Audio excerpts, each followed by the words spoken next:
your dreams, goals and desire, aspirations, it's good that you spend little more time on it and see, will this really mean something to you even after 25 years, 50 years? If you're in your deathbed, will it still mean something to you? You must look at it.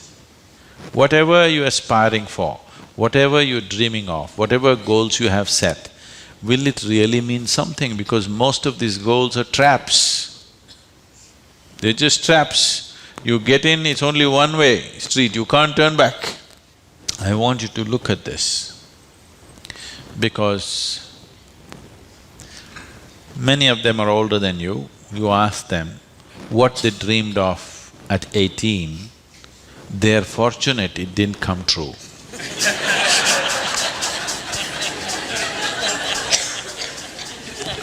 Yes or no? If everything that you desired and dreamed came true in your life, could you live with it? Fortunately, many of those things got filtered and never came true, isn't it? So, it will be very good if anybody of your age, if they want to decide and fix the goals of their life, it'll be very good if they take a break from all influence that's around them. Social influences, family influences, other influences, withdraw somewhere, that's why an ashram. Withdraw somewhere, sit down, meditate, bring yourself to a certain level of clarity and joy. When you're very happy and clear, you must decide. Not in desperation, you set goals. Desperate goals that you set will mean a lot to you at that moment. Tomorrow morning you look, you don't know why you're tangled up with it. So, it'll be good. If you're fixing your life, it's best that you do it when you're very, very peaceful, happy and clear-headed, isn't it? Not influenced by anything around you, simply by yourself. Sit and decide what is it that you really want to become in your life. What is it that will be of enduring value for you, not for somebody else, for you. And you don't have to build a personality for that, you strive for that. The necessary persona will come. You must understand what a personality is. The word personality comes from the word persona. Persona means in Greek or in Latin, I'm sorry, is a mask. This is a mask that they used to use in old theaters. Now the same people will be playing many roles. Let's say Ramayana is happening. You have to play Rama's role also and Sita's role also and Lakshman's role also. For everything there's one mask. You hold this mask and speak like Rama, keep it down.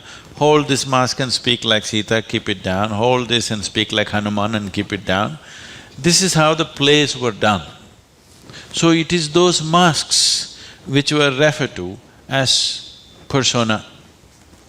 So personality means you held a mask and mask got stuck to your face, you couldn't pull it out. That means you have a personality. Personality is something that people are trying to develop because they have no sense of being. Instead of the real thing, you're trying to concretize the fake thing. If you are in touch with your being, why do you want a personality? It's not necessary. You can be a different kind of personality in different places. You are actually already. Or are you stuck with one personality? Some people are. People who are simplistic in their head have only one personality. Others have different personalities in different areas of life, isn't it? If you had seen me before like 1999, that is before the consecration of Dhyanalinga, I was a completely different kind of person, okay? To such an extent, everything about me was so different. Well before that things happened that was beyond me, but this was conscious. At that time I was single-minded towards a certain purpose, I was in a certain way. So after… I never thought I will live beyond that. but somehow things happened. Then I thought, okay, now that the work is over, let me change my personality completely. To fulfill that, I had acquired a certain kind of personality. And now that it's over, I thought, let me change it. And I told people around me, see, I'm going to change my personality. Don't be shocked, I'm still the same guy. They said, no problem, this. I said, just hang on, because things will change. Everything about me will change, the way I operate will change, the way I speak will change, the way I dress will change, the way I do, everything will change. They said, no problem, we know you, we love you with this. I said, that's okay, hang on tight, because when things change, people fall off. Lot of people fell off because they couldn't believe. Where is that person that they knew? That person just evaporated, you know This is a new person, they can't identify with this new person. I told them and changed. In spite of that, they fell off.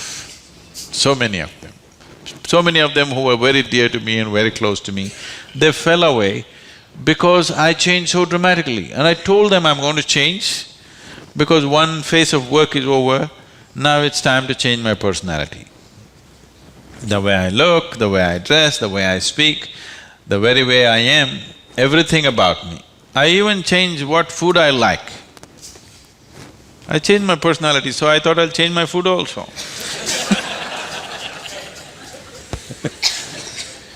So personality is something that you have taken on, but you have become so unconscious about it that you think it's for real. You're asking how to develop, that means you're making it up, right? Another word for developing is making up, isn't it? You're making it up. Make it up whichever way is suitable for your kind of activity, but you must be able to keep it down. If it gets stuck to your face, then it becomes misery. Then all suffering will come to you. You can take on any kind of personality, but when you want to keep it down, you must be able to keep it down. There was a sage. He was so wise. People went to him and crowds gathered. Then the king went to him and the king saw such a wise man should be in his court. So he told the sage, you must come and become my chief minister, because a wise man like you shouldn't go waste sitting under a tree. You must be useful for the people. The sage said, see, that's fine, but I have a condition. You must give me a room in your palace where I will spend every day 1 hour. You should never peep into that room, you should never ask me what it's about, you should never break into it, nothing. This room should be left unexplored by yourself, your servants, your secret agents and everybody. King thought, that's not a problem.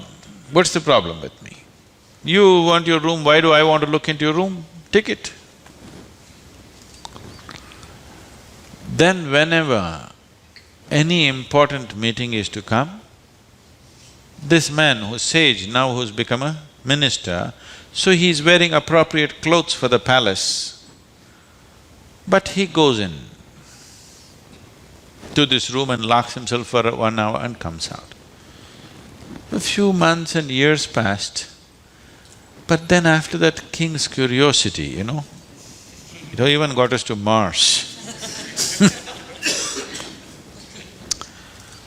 He wants to know what the hell is he doing inside. So rumor started all around, oh, he's doing something, he's got somebody inside, maybe he's an enemy agent, he suddenly landed here, what is he doing there, what is he doing there? Everybody, the whole palace started buzzing around with what is he doing in this room. Everybody wants to see what's in the room, but it's always locked, he goes in, spends time there and comes out. Especially when something important is to be done, he goes in. All kinds of rumors happened. So, One day, king couldn't hold it. King asked this man, "I want to see what's in that room." He said, "Well, there's a promise you've given me. If you break the promise, I will leave." So he contained it. He doesn't want to lose the man. He's too wise. And then his other courtiers started talking, "How can you allow this? We don't know what's happening inside. It could be dangerous, it could be this, it could be that." One day when he was not there, they broke open the door and went inside. They looked around, the room is empty, no furniture, no nothing, just empty room. They looked, nothing. Then what does he do here? Then in one corner they saw very, worn out clothing hanging there and a begging bowl. They went. They couldn't make out what this is. Then he came in. He said, "Well, you wanted to see, you have seen." The king asked, "What do you do here?" He said, "Whenever I want to make any important decision, I come here, wear my worn-out clothes and sit with a begging bowl. Clearly, that I don't want to be caught up with all the things of the palace. I want my wisdom not to be lost in these clothes and in this jewelry and in this stuff. So I come here, wear those clothes, sit with my begging bowl, make the decisions and then come out. Now you've broken the promise," and he left. So, this is what meditation is for you. Every day when you sit, you strip yourself down. You don't have to do anything about it. If you sit there simply, see, anything that's made up needs constant support from you, isn't it? See, suppose you tell a lie. It needs constant support to keep it up, isn't it? But if something is true, you can even forget it, but it's still there, isn't it? You understand what I'm saying? If something is true, even if you forget it, it's still there, no problem. But if it's a lie, you have to keep it up. Your personality is a lie. Your being, your existence is the truth. You don't have to keep this up. This will be anywhere there. What you make up for the sake of the society, to function in the society, you need a certain kind of makeup. You must be able to keep it down. If you're going to bed fully made up, then something wrong with you